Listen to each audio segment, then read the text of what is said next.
இன்னொருத்தருக்கு முன்னாடி என் பிள்ளை கையேந்தாம இருந்தா போதும். அவளுக்கு ஒரு திருமணம்னு ஒண்ணு நான் பார்த்தா போதும். ஒரு குழந்தைன்னு ஒண்ணு கிடைச்சா போதும். வேற ஒண்ணும் நான் ஆசைப்படல. நான் ஒன்னும் ஆசைப்படல. ரொம்ப சிம்பிளா மற்றவங்கள மாதிரி எல்லாம் நான் எதையுமே கேட்கல. இதே யாக்கோபை போல உங்களுடைய ஜெபங்கள் இப்ப இருக்கிற சூழ்நிலையை பார்த்தா அது கூட உங்களுக்கு நடக்காதது மாதிரி ஒருவேளை தோணலாம். இது நடந்தாலே பெரிய விஷயம். இது நடந்தாலே பெரிய விஷயம். என் பிள்ளைக்கு இது நடந்தாலே பெரிய விஷயம். என் குடும்பத்துக்கு இது நடந்தாலே பெரிய விஷயம். என்னுடைய ஃபியூச்சர் என்ன, என்னுடைய எதிர்காலம் என்ன, யார் யார் கூட இருப்பா, யார் என்ன விட்டு போவா.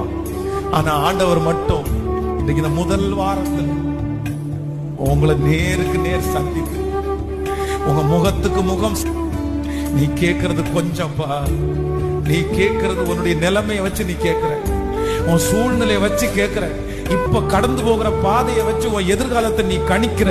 ஆனா கர்த்தர் சொல்கிறார், உன் நினைவுகள் என் நினைவுகள் அல்ல, உன் வழிகள் என் வழிகளும் அல்ல. பூமிக்கு வானம் எவ்வளவு உயர்ந்திருக்கிறதோ அவ்வளவு உன்னை குறித்து கர்த்தர் வைத்திருக்கிற திட்டம் மிகவும் அதிகமாக இருக்கிறது. உன் சன்னதி பூமியின் தூளை போல் இருக்கும். நீ மேற்கையும் கிழக்கையும் வடக்கையும் தெற்கையும் இடம் கொண்டு பெருகுவாய்.